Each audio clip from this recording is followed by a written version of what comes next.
Hello ಸ್ನೇಹಿತರೆ, ಹೇಗಿದ್ದೀರಿ? ಇವತ್ತು ನೀವು ನನ್ನ ಸುಂದರವಾದ ಒಂದು ಟೆರೆಸ್ ಗಾರ್ಡನ್ ನೋಡ್ತೀರಿ. ನೋಡಿ, ನನ್ನ ಸುಂದರ ಕೈತೋಟ, ತರಕಾರಿ ಕೈತೋಟ. ಇದು ಹೂವಿನ ಕೈತೋಟ, ಹೂವಿನ ಗಿಡ ಇಲ್ಲ, ಬರೀ ತರಕಾರಿ ಮಾತ್ರ ನಟ್ಟಿದ್ದು. ನೋಡಿ, ಹಲಸುಂಡೆ ಕಾಣ್ತಾ ಉಂಟು, ಹಲಸುಂಡೆ ಬಳ್ಳಿ. ಮತ್ತು ಎಡೆಗೆ ಬೆಂಡೆಕಾಯಿ, ನೋಡಿ ಬೆಂಡೆಕಾಯಿ ಉಂಟು. ಮತ್ತು ಎಡೆಗೆ ತೊಂಡೆಕಾಯಿ ಕಾಣ್ತದೆ ನೋಡಿ, ಸ್ವಲ್ಪ ಆಚೆ ಹಿಂದೆ ತೊಂಡೆಕಾಯಿ ಬಳ್ಳಿ. ಹಾಗೀಗ ತೊಂಡೆಕಾಯಿ ಆಗಲಿಕ್ಕೆ ಶುರುವಾಗಲಿಲ್ಲ, ಬೆಂಡೆಕಾಯಿ ಮತ್ತು ಹಲಸುಂಡೆ ತುಂಬ ಆಗಿದೆ. 2 ಸಲ ಕೊಯ್ದಾಯಿತು ಹಲಸುಂಡೆ ಬೆಂಡೆಕಾಯಿ ಎಲ್ಲ. ಇದೀಗ 3ನೇ ಸರಿ ಕೊಯ್ದು. ನೋಡಿ, ಕಾಣ್ತದೆ ಬೆಂಡೆಕಾಯಿ, ಊರು ಬೆಂಡೆಕಾಯಿ. ಇದಕ್ಕೆ ಎಂತ ಹಾಕೋದಿಲ್ಲ ಆಯಿತಾ. ನಾನು ಇದು ಈಗ ನಟ್ಟು ಒಂದು 2 ತಿಂಗಳಾಗಿದಷ್ಟೇ. ಮಣ್ಣು ಹಾಕೋದು ಒಂದು ಲೇಯರು, ಮತ್ತು ಅದರ ಮೇಲೆ ಸೊಪ್ಪು, ಇದು ಸೊಪ್ಪು ಬೇಕಾದರೆ ಸಿಗ್ತದೆ, ಗುಡಿಸೋದ್ರಲ್ಲಿ ಉಂಟು ಇದರಿಂದೆಲ್ಲ, ಅದು ಅದರಲ್ಲೇ ಹಾಕೋದು. ಮತ್ತು ಪುನಃ ಅದರ ಮೇಲೆ ಒಂದು ಲೇಯರ್ ಮಣ್ಣು ಹಾಕೋದು, ಮತ್ತು ಬೀಜ ಹಾಕೋದು. 2 ತಿಂಗಳು ನೋಡಿ, ಬೀಜ ಮೊಳಕೆ ಬೆಳೆದು ಗಿಡ ಆಗಿ ಈಗ ತರಕಾರಿ ಆಗ್ತಾ ಉಂಟು. ಎಷ್ಟು ಖುಷಿ ಆಗ್ತದೆ ನೋಡಲಿಕ್ಕೆ. ನೋಡಿ, ಬೆಂಡೆಕಾಯಿ, ಊರು ಬೆಂಡೆಕಾಯಿ. ಬರೀ ಬೆಂಡೆಕಾಯಿ ಮಾತ್ರ ಅಲ್ಲ ನೋಡಿ, ಅದರೊಟ್ಟಿಗೆ ಸೊಪ್ಪು, ಇದ್ರ ಸೊಪ್ಪು ಕಾಣ್ತದೆ ನೋಡಿ, ಅದು ನಾನು ಬೀಜಕ್ಕೆ ಬಿಟ್ಟದ್ದು. ಈ ಸೊಪ್ಪು ಉಂಟಲ್ಲ, ಸೊಪ್ಪನ್ನು ನಾನು ತಂದದ್ದು ಅಂಗಡಿಯಿಂದ ಪದಾರ್ಥ ಮಾಡಲಿಕ್ಕೆ ಅಂತ ತಿಳ್ಕೊಂಡು. ಹಾಗೆ ಮತ್ತು 1-2-3 ಗಿಡ ನಟ್ಟೆ. ಅದರಲ್ಲಿ ಇವಾಗ ಅದರಲ್ಲಿ ಬೀಜ ಆಯಿತು. ಆ ಬೀಜ ನಾನು ಹಾಕಿದೆ ಯಾವಾಗ ಕಳೆದ ವರ್ಷ. ಅದು ಈಗ ಮಣ್ಣು ಮಿಕ್ಸ್ ಮಾಡಿ ನೀರು ಹಾಕುವಾಗ ಪುನಃ ಅದರಲ್ಲಿ ಎಲ್ಲ ಕೊಟ್ಟೆಯಲ್ಲಿ ಸಮೇತ ಸೊಪ್ಪು ಆಗ್ತದೆ. ನೋಡಿ, ಎಲ್ಲದರಲ್ಲೂ ಸಹ ಸೊಪ್ಪು ಉಂಟು. ನೋಡಿ, ಇದು ಇದು ಇದು ಎಂತ ಹೇಳ್ತಾರೆ, ಹೀರೆಕಾಯಿ. ಸಣ್ಣ ಸಣ್ಣ ಮಿಡಿ ಆಗ್ತದೆ ನೋಡಿ. ಎಲ್ಲ ನಿಲ್ಲೋದಿಲ್ಲ, ಕೆಲವುದೆಲ್ಲ ಕೆಂಪಾಗಿ ಹಾಗೆ ಬಾಡಿ ಹೋಗ್ತದೆ, ಕೆಲವುದು ಮಾತ್ರ ದೊಡ್ಡದಾಗ್ತದೆ. ನೋಡಿ, ತುಂಬ ಆಗಿದೆ ಹೀರೆಕಾಯಿ. ಅದು ತೊಂಡೆ ಬಳ್ಳಿ ನೋಡಿ, ಅದರ ಎಡೆಗೆ ಹಲಸುಂಡೆ. ಪುನಃ ಅಲ್ಲಿ ಇಲ್ಲೆಲ್ಲ ಮಾಡಿ ಒಂದೇ ಕಡೆ ಮಾಡಲಿಲ್ಲ, ಆಚೆಗೆ ಈಚೆಗೆ ಹಾಕಿ ನಡುದು. ನೋಡಿ ಎಷ್ಟು ಹಲಸುಂಡೆ ಆಗಿದೆ ನೋಡಿ.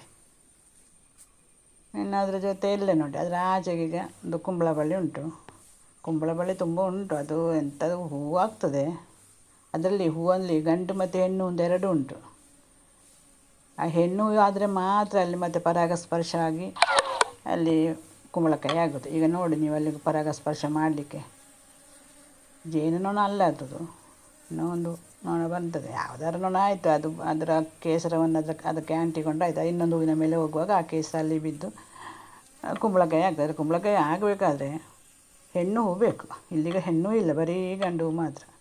ನೋಡಿ, ನೆಕ್ಸ್ಟ್ ನೋಡಿ, ಹಾಗಲಕಾಯಿ. ಬಿಳಿ ಹಾಗಲಕಾಯಿ ಚೆಂದ ಉಂಟು ನೋಡಿ. ನೋಡಿ, ಕಾಣ್ತದೆ ಈಗ. 2 ಹಾಗಲಕಾಯಿ ಕೊಯ್ದಾಯಿತು. ಈಗ ಮತ್ತೆ ಸ್ವಲ್ಪ ಬಾಕಿ ಉಂಟು ಅದರಲ್ಲಿ. ಇದೆಂತ ಗೊತ್ತಾಯಿತಾ? ಪುದೀನ, ಅಂಗಡಿಯಿಂದ ತಂದ ಪುದೀನವನ್ನು ಎಲೆ ತೆಗೆದಾದ್ಮೇಲೆ ಅದನ್ನು ಬಿಸಾಕೋ ಬದಲಿಗೆ ನಟ್ಟಿದ್ದನು. ಚೆಂದ ಪುದೀನ ಆಯಿತು ನೋಡಿ. ಹಲಸುಂಡೆ ಅಲ್ಲ, ಇದು ಹಾಗಲಕಾಯಿ. ಕಾಣ್ತದೆ ಹಾಗಲಕಾಯಿ ನಿಮಗೆ? ಚೆಂದ ಬಿಳಿ ಹಾಗಲಕಾಯಿ ನೋಡಿ. ಅದು ಹೀಗೆ ಮೇಲಕ್ಕೆ ಹೋಗಿದೆ. ಅಲ್ಲಿ ಸಮೇತ ಇನ್ನೊಂದು ಹಾಗಲಕಾಯಿ ಕಾಣ್ತದೆ. ತುಂಬ ಹಾಗಲಕಾಯಿ ಆಗಿದೆ. ಮತ್ತು ಅದರ ನೆಕ್ಸ್ಟ್ ನೋಡಿ, ಪುನಃ ಹೀರೆಕಾಯಿ ಬಂತಲ್ಲಿ, ಹೀರೆಕಾಯಿ ಗಿಡ. ಅಲ್ಲಿ ಕೂಡ ಹಾಗೆಯೇ ತುಂಬ ಹೂವೆಲ್ಲ ಆಗ್ತದೆ. ಹೀರೆಕಾಯಿ ಆಗೋದು ಕಡಿಮೆ, ಸ್ವಲ್ಪ ಆಗೋದು. ಅದರೆಡೆಗೊಂದು ಬೆಂಡೆಕಾಯಿ ಕಾಣ್ತದೆ ಗಿಡ. ಅದು ನಾನು ಬೀಜಕ್ಕೆ ಬಿಟ್ಟದ್ದು, ಕೊಯ್ಲಿಲ್ಲ. ಆಗ ಸ್ವಲ್ಪ ಸ್ವಲ್ಪ ಹಾಗೆ ಬಿಡೋದು, ಕೊಯ್ಯೋದಿಲ್ಲ ಬೀಜ ಆಗಲಿಕ್ಕೆ. ನೆಕ್ಸ್ಟ್ ಪುನಃ ಬೀಜ ಬೇಕಲ್ಲ ನೋಡಿ. ಅದರೊಟ್ಟಿಗೆ ಒಂದು ಕಾಸ್ಮಸ್ ಗಿಡ, ಹರಿವೆ ಸೊಪ್ಪು ನೋಡಿ. ಹಾಗೆ ಹರಿವೆ ಸೊಪ್ಪು ಎಲ್ಲ ಪಾಟಲ್ಲಿ ಉಂಟು. ಈ ಗ್ರೋ ಬ್ಯಾಗ್ ಉಂಟಲ್ಲ, ಒಳ್ಳೆಯದಾಗ್ತದೆ. ಇದು ನಾನು ಗ್ರೋ ಬ್ಯಾಗಲ್ಲಿ ಮಾಡಿದ್ದೇನೆ, ಮತ್ತು ಬೌಲಲ್ಲಿ ಮಾಡಿದ್ದೇನೆ, ಮತ್ತು ನನ್ನದು ಹಳೆ ಪ್ಲಾಸ್ಟಿಕ್ ಬಕೆಟೆಲ್ಲ ಉಂಟಲ್ಲ ಅದರಲ್ಲಿ ಕೂಡ ಮಾಡಿದೆ. ಇದು ನೋಡಿ, ಕುಮಟೆ ಹಣ್ಣು ಅಂತ ಹೇಳ್ತಾರೆ ಇದನ್ನು, ಗೊತ್ತುಂಟ ನಿಮಗೆ? ಇದು ಒಳ್ಳೆಯದಂತೆ, ರೋಗ ಒಳ್ಳೆ ಪ್ರತಿರೋಧ ಶಕ್ತಿ ಎಲ್ಲ ಬರ್ತದೆ ಅದಕ್ಕೆ. ಇದು ಸಹ ಹಾಗೆ ಒಂದು ಗಿಡ ಇತ್ತು ಕಳಸರಿ, ಈಗ ತುಂಬ ಆಗಿದೆ. ಅದು ನೀರು ಹಾಕುವಾಗ ಎಲ್ಲ ಬೀಜ ಎಲ್ಲ ಬಿದ್ದೆಲ್ಲ ಮೊಳಕೆ ಬರ್ತದೆ. ಒಳ್ಳೆಯದಾಗ್ತದೆ ತಿನ್ನಲಿಕ್ಕೆ. ನಾವೆಲ್ಲ ಶಾಲೆಗೆ ಹೋಗುವಾಗ, ಸಣ್ಣವರಿರುವ ಶಾಲೆ ಹೋಗುವಾಗ ಇದನ್ನು ದಾರಿ ಬದಿಲೆಲ್ಲ ಸಿಗ್ತಾಯಿತ್ತು, ತಿಂತಾಯಿದ್ದು ನಾವು. ಖುಷಿ ಆಗ್ತದೆ ತಿನ್ನಲಿಕ್ಕೆ. ಅದರ ಸಿಪ್ಪೆ ತೆಗೆದು ಒಳಗೆ ತಿನ್ನಬೇಕು. ಅದು ಒಳ್ಳೆಯದಂತೆ, ಕ್ಯಾನ್ಸರಿಗೆಲ್ಲ ಒಳ್ಳೆಯದಂಥದ್ದು. ಪ್ರತಿರೋಧ ಶಕ್ತಿ ಜಾಸ್ತಿ ಆಗ್ತದೆ. ನೋಡಿ ಎಷ್ಟು ತುಂಬ ಆಗಿದೆ ನೋಡಿ. ಹಾಗೆ ನಾ ಮೇಲೆ ನೀರು ಹಾಕಲಿಕ್ಕೆ ಬರೋದು ಬೆಳಿಗ್ಗೆ. ನೆಲಕ್ಕೆ ಬರುವಾಗೆಲ್ಲ ಒಂದು ಒಂದು 5-6 ಬಾಯಲ್ಲಿ ಹಾಕ್ಕೊಂಡು ಇರೋದು.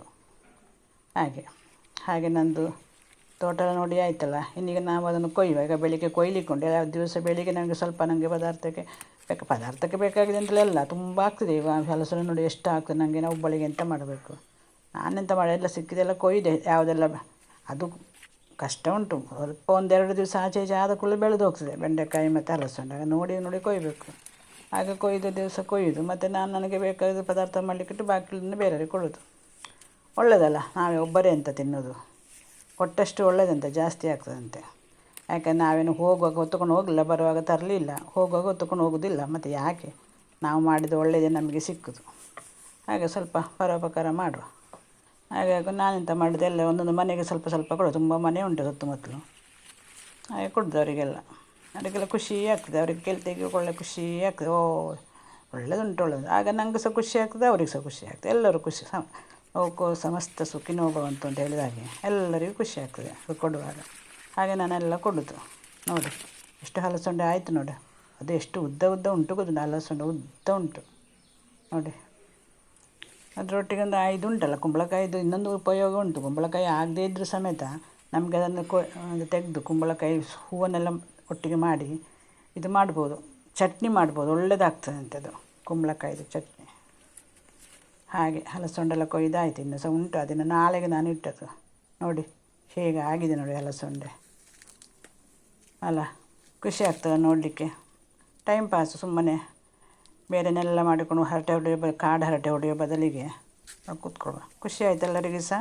ಆಯಿತು, ಇನ್ನೊಂದು ವಿಡಿಯೋ ಮುಂದೆ ಕಾಣುವ. Thank you.